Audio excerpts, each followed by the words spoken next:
Melissa Bondi here, and welcome to this episode of Let's Watch with the Ann Arbor Film Festival. Skilled artists from all over the world come together annually to honor the art of film. People of all backgrounds let you into their imagination and their creative process through media performances at the coveted Ann Arbor Film Festival. Filmmaker Joanie Wind created a landscape to honor and grieve her late grandmother in Girls Grow Up Drawing Horses, which we will watch today. But first, let's meet Joanie. Welcome to the show. Thank you for having me. You're welcome. I was excited to have you on. So I was able to watch your film. Creative, imaginative. It was kind of crazy to see it. Well, we will watch it, but first, let's find out a little bit more about you and how and when and where you got started in this path to artistry, I guess you could say.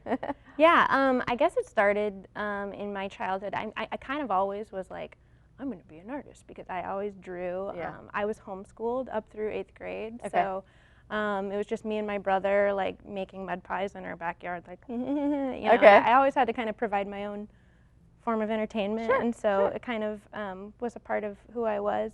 I grew up drawing horses, so that's kind of where that came from. It's not necessarily saying that every woman grows up drawing horses, Yeah, but yeah. it was my experience. Yeah.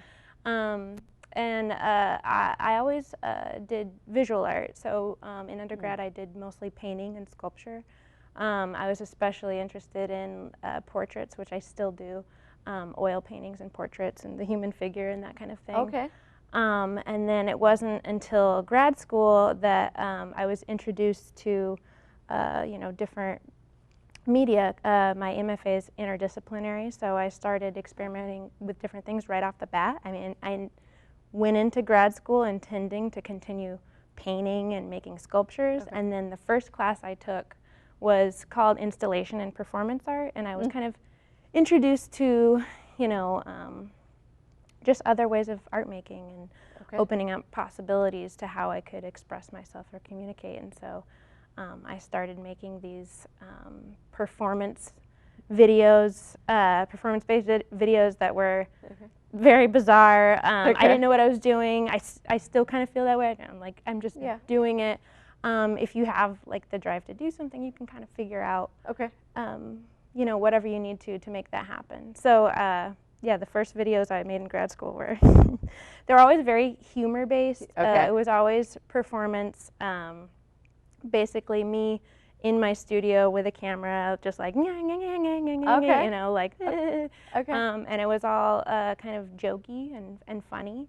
And this film was actually the first film that wasn't humorous, that was actually more serious. Okay. And this is the first film that I've shown in a lot of film festivals. So I found out that people actually really respond to like vulnerability and not. I feel like hiding behind some of the jokes before. So now I realized that I can really connect with people more if I'm vulnerable. Okay. So do you see this as not being your last time you submit or create No, a film like this? I'm very much, this was like video or filmmaking it's like you can do anything in it. You can, any form of art there is, you can kind of work that into a video. It has sound, it has the 2D flat kind of picture plane, but it also has the 3-dimensional, live action. It has performance, it has everything, every art form almost you could kind of fit into that kind of format. So I think it has a lot of potential, and I love it. And I'm probably going to continue doing that. Although I have recently gotten back into painting as well. And in the video, of course, at the very end, I show a painting. So yeah, it's still kind of, I'm still trying to work out how to connect the two practices. So like right now I have this film displayed with the painting that's at the end. Okay. And I've thought about different kind of installations where I could also show the actual blanket, which you'll see in the film, or you've seen in the film, that my grandmother wove or crocheted to have like in the gallery, in an art gallery. Okay. So I'm still trying to work out like what is the space, what is my ideal audience or environment to kind of show this stuff. And Okay, I see. So do you think that you're, like, I'm in the creative field as well. So I think I have a creative brain. Some people are more analytical, some are more in the creative, and they say that everyone's is kind of something. Yeah. But this, to me, filmmaking, I've never made a film. I've participated, I've been behind the scenes, but I've never made or created. Like, to me, this is a whole new level, at least for someone who's a non-filmmaker. So do you feel like this is something that came naturally to you? Like, I don't know that it would come naturally to me. It's not. It hasn't. Yeah. So it's probably not going to. So I've accepted that. But for you, this is your second film. Do you think that came, like, is this something maybe you could have got started on before? You just realized it once you started, or saw this opportunity? I go back and, like, when I was a kid, I do remember thinking, like, oh, I could make movies one day. Yeah. Very briefly, and it's weird that I remember those moments that I was like, yeah, I'm gonna make a movie. But like, yeah, I guess there was always some part of that in me. I like, and not necessarily that I'm opposed to collaborating, but I really like being in control of all these different aspects of it, and kind of having my voice shown in these different media. So once I kind of fall in love with a medium, I feel like, ooh, what else can I do with this? You know? Yeah, take it to the next level. Yeah, I don't particularly enjoy like learning new software or like the technology aspect of it. But ironically, the editing is the part that I enjoy the most. So like it's strange because I couldn't carry on a conversation with someone about different kinds of software. But when I get into, once I learn what I need to kind of make those things happen, I love that part, because that's like, for me, where I'm really like painting or really kind of like creating it and shaping it into what I want it to be. Okay. Well, you also teach. So you do teach. So what do you teach? I teach a few different kinds of visual arts courses, studio concepts, drawing one, definitely like figural stuff, drawing classes I've taught. I prefer the more kind of conceptual, like the studio concepts class. I like kind of engaging students with different ways of thinking about why they want to make art, or how art directly impacts their life, or why they're drawn to it, that kind of thing. Do you find do you do anything like on the fashion end, like with fashion? No, I don't. No?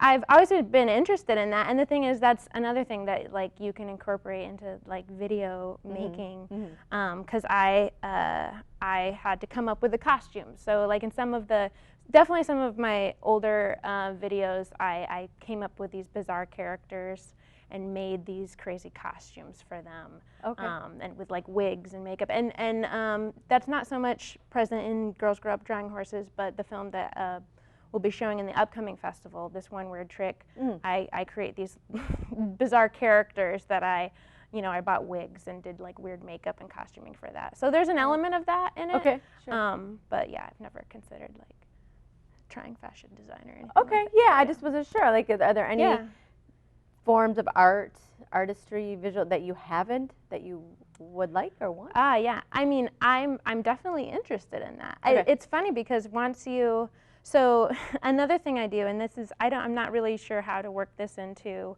the more professional, like art making, filmmaker, painter kind of thing. But I make memes. Oh, okay, yeah. And I feel like those are totally a part of, or one day people will realize how important those are. To art, or to visual culture, like how they influence thought, and they're super amazing. And I got into into those because of the humor thing, but I also I really think that those influence my video editing and my painting. So once you take one medium and put it in a different medium, or an idea, and put it in, you could take the texture of this one paint and put it in a video and take a screenshot of that and make a meme out of it. Like, you can just kind of transfer to all these different media, and it becomes really kind of inspirational creatively to do that. Okay, well, Joanie, why don't we take watch your film, and then let's show the audience the amazing creativity that you have, and then we'll come back and we'll talk a little bit about it. All right, great. We'll be right back. Baby, look. Look at the horses. You see the horses?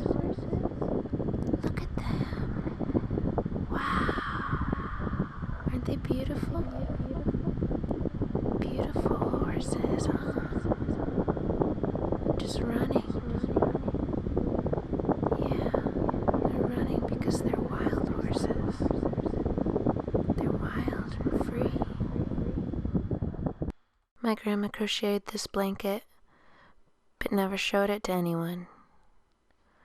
I know this because I found it at the bottom of her scrap yarn bin after she died.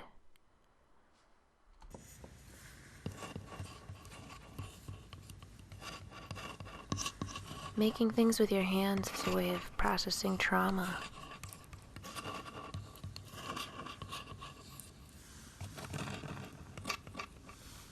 Color and texture are reasons to live.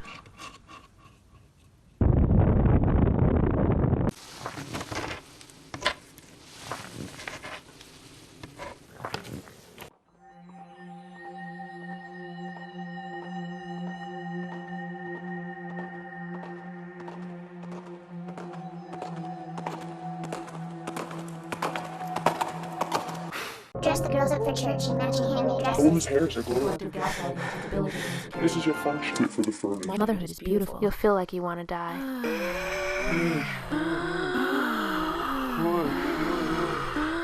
Push.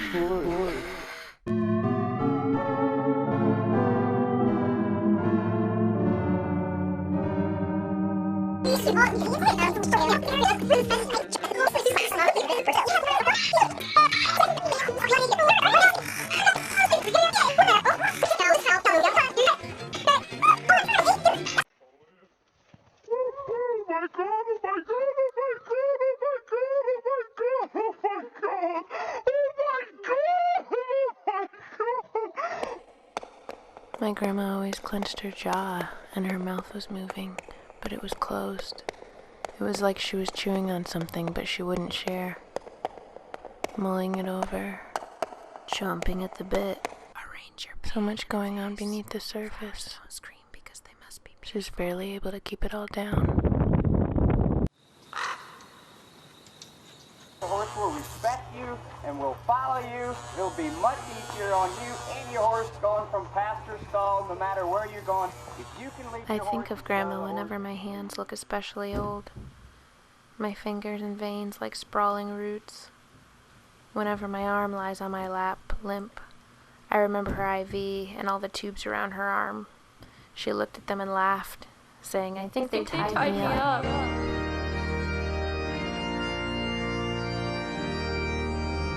I never understood how, after 6 kids and over 50 years of marriage, 2 people could quietly loathe each other so much. Every exchange like a drawer filled with old knives, perceivable even to a child. Where did she go in her head? When did she become cold?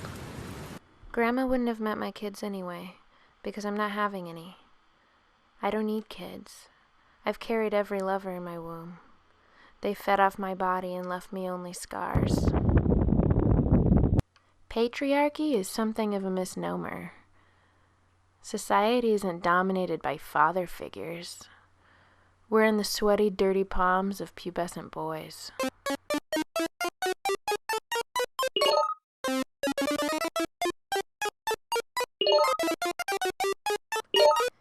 You cling to and drag around disembodied parts of me. You consume me. You dispose of me. I decorate your walls. I fill your stomach. I dry your tears. My body must stretch and contain and absorb my suffering and yours, and look good doing it. A loyal servant, a beautiful animal, a good woman.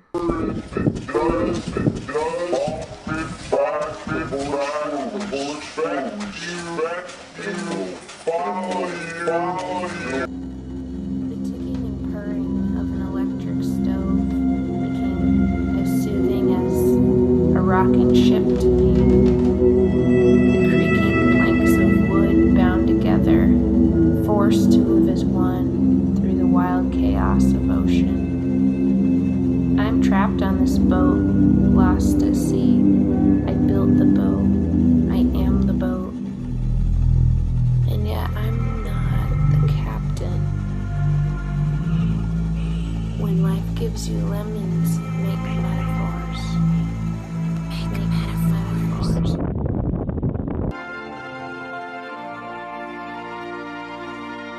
feel like I'm bred to perpetuate this.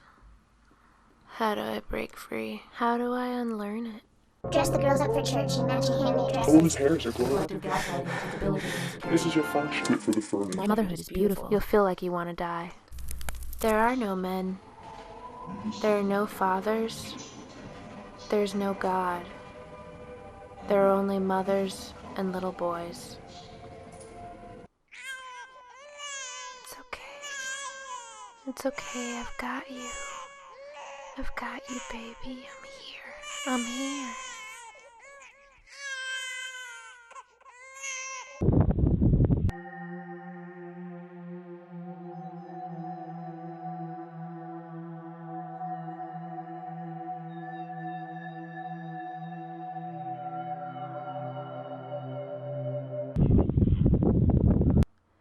Before Grandma died, I remember asking her about her childhood, what it was like. And the only thing she told me was that while her brothers got to go out and explore the woods, she had to stay home and clean their rooms.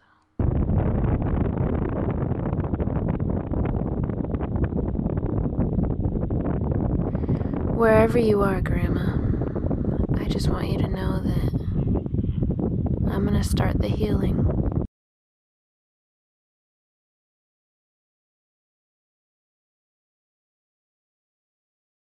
We just watched Girls Grow Up Drawing Horses by Joanie Wind, who's here with us in studio. Welcome back. Thank you.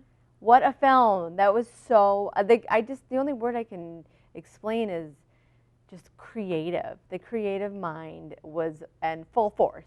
So tell me, and I'll give you my thoughts, but tell me about the film and how that, the inspiration for that.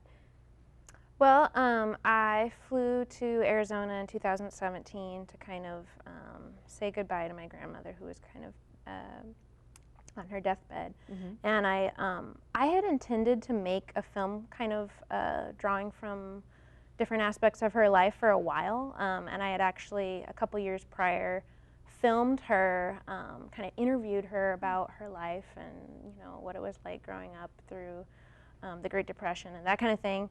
And I lost the footage, and I couldn't find it, and I was devastated. And I went back, and she passed away, and I kind of inherited her old art supplies, and it was mostly yarn and like kind of sewing things. She crocheted, the things that grandmas crochet, like sure. toilet paper roll covers, like these weird. She crocheted everything, like all these little bits, and would show you these immaculate things. And then in her like scrap yarn bin at the bottom, I found this like blanket that was made up of all these different colored yarns that didn't necessarily go together. It wasn't like pretty or like it wasn't what I think that it wasn't something that she would show anyone or that she intended to give to a grandchild, or something like that as a baby blanket. Yep. It was something that she just made so that she wouldn't waste any of that old yarn. And so that was really interesting to me because I kind of find myself doing similar things in my art. Like I use like found objects or different things that I have a hard time throwing things away, which makes me sound like a hoarder. But like I'm like it's sustainable. I don't want to waste things. Sure. So and I noticed that she was kind of doing the same thing. And even though it wasn't something that she would show to people, it was like her way of using this scrap yarn. And so I had that blanket, and I was like, okay, I'm going to make like a painting with this. I'm going to like collage it into a painting or something. Mm-hmm. And then it turned into me making a painting about it, kind of using some of the colors. I actually have the yarn in the painting. And then that became me documenting, video documenting me making the painting. Okay. And then that documentation evolved into me making this kind of sort of documentary, sort of just kind of a strange video about her life and about my own kind of experiences of some of the things that I thought that she had gone through. So the painting at the end, is that the one that you're referring to? Yes. That we see at the very end? Yes. Okay. Yeah, it has a horse. The horses kind of came in, I think, because of, growing up in the Southwest. Mm-hmm. That was just kind of something you saw all the time. Well, that's what I was going to ask you next. Did you grow up with them, riding them? Did you own one, or where did the horse? I didn't own any. I had friends who had horses that I would get to ride horses sometimes, and it was like, oh my God, this is the best day of my life, Sure. you know, kind Well, of thing. Especially, in the desert, yeah. Yeah, and so I grew up drawing them. Like I remember, I have this distinct memory actually of drawing a horse like up on its hind legs. Okay. And the way I drew the leg was like I gave it extra joints so that it's like little like hoof goes into a spiral almost. Okay. Weird things like that. And then I thought the horse was a good metaphor kind of for how society thinks of or treats women in general. Thinking about horses as in terms of their labor, but also their beauty. And how each of those things could be exploited, you know, not to the horse's benefit necessarily, Absolutely, yeah. but to everyone else's or to society's. So yeah, I thought they were a good metaphor. So those kind of worked into the painting and then into the video, and it all kind of came together while I was making it. In that way. Yeah. So how did you, or what triggered, what came to mind for submitting this? What made you say, I'm going to submit this to the Ann Arbor Film Festival? Well, I had submitted once before to the Ann Arbor Film Festival. I was familiar with the festival. I actually interned there at one point. I wanted to be kind of in that realm because I'd already been doing these video pieces. I know they're like an amazing festival, very well known for being, you know, art house experimental kind of things. And I'd gone to the festival and I loved that kind of work. And then when I made that video, I was like, oh, well, I should submit this. You know? It was a no-brainer. It felt like it made sense. Well, that's neat. So, okay, so you had, so this is your second. This upcoming one will be my second. Yeah, that was my first. Oh, that was the first. Okay. That was the first film I got in, and then I have another film that's going to be coming up. Okay. So what was the feedback? What was, when you showed your film to friends and family, what did they say? That's a good question. It's mixed. You know, my mom and my aunts. You know, my mom's the only one who's actually seen it. Oh. I don't know what some of the other members of the family would say about it, because it was more about kind of, you know, my grandma I spent a lot of time with her growing up, and so I don't know if they would necessarily, you know, agree with my interpretation of her life experience. It's touching on maybe some things that are part of my own like fears that I also was like, oh, I felt this in my grandma growing up, seeing her. You know, I talk about in the film some kind of like pain that I felt like she was going through. And I don't know that some other members of my family would like always maybe agree. Maybe they would. I don't know. But okay, so you haven't had that discussion? No. It hasn't come up at a family event yet? No. Okay. Yeah. But part of this, I think, some of the takeaway that of you or not knowing much would be the element of coping. Was that part of why you made it? I think you kind of touched on that. Yeah, it was definitely cathartic for me to kind of to make in terms of dealing with her death, but also kind of dealing with some things that I was already concerned with, like the idea of having kids and motherhood and that kind of thing. Okay, yeah, you do. You're pretty blunt with that. I mean, you said it. You say it right in the film. But your thoughts on that? Yeah. Okay. Well, I do want to talk about real quick what we just mentioned, the upcoming 2020 festival, and you have something that you've submitted. Tell us about that, and it's going to be shown, right? Yep. So that one is a little, more intense. It's maybe less emotional, more kind of funny, but it's also kind of touches on these kind of dark things that I think I was dealing with, and I'm always dealing with. Okay. It touches on kind of body dysmorphia to some degree. It explores these kind of weird stereotypes of women, like exaggerated, and that kind of thing. So. Okay. And has anyone seen it yet, or is it the premiere? This is the world premiere of the film. So yeah, I'm excited for people to see it. It's exciting. And then, is there any plans after, like once it's shown, it's come and gone at the festival here in Ann Arbor? Then what? Then I'm going to keep submitting it to other festivals. and kind of see where it goes from there. Okay. Like, do you see your future? What's the trajectory? Is it like a film circuit now? Do you think you're headed that route? Maybe. I'm considering that. I mean, Yeah. I am also, you know, I haven't stopped art making. I recently like rekindled my love with painting. Okay. So I'm painting again, but I'm very interested in film as a medium. So I don't know. I think that might be where I head in the future, but it's hard to say. Okay, sure. Yeah, right. Mhm. You kind of know, but it's where the path leads you. Yeah. Is where you kind of go. Exactly. So, yeah, is there anything, I just wanted to ask you, though, a little bit, just real quickly about the film festival. What made you want to get involved with the Ann Arbor Film Festival? Right. Well, you know, living in Ann Arbor for a while, Yeah. you know, going to the festival, I was introduced to things that I didn't know existed. You know, I didn't Okay. know there were people out there making this kind of bizarre stuff that threw out all of the rules that we kind of think about what a movie should look like. And, Sure. you know, Sure. craft and that kind of thing. It's kind of empowering because it enables, you know, anyone with an idea. You don't have to have a super expensive camera or whatever. You can kind of, if you have an idea, and a little creativity, you can kind of make something and show it to people. Yeah. Yeah. Mm-hmm. Well, wonderful. It was. You had a wonderful. The one I saw last year, it was wonderful. I loved it. Thank It you. was so fun to watch. So congratulations. Thank and you. Congratulations on this upcoming one too. Yeah. Yeah. Congratulations to you. Thanks so much. You're very welcome. To watch this and other CTN series, visit youtube.com/CTN Ann Arbor. And remember to comment, like, and share. I'm Melissa Bondi for Let's Watch with the Ann Arbor Film Festival. Thanks for watching.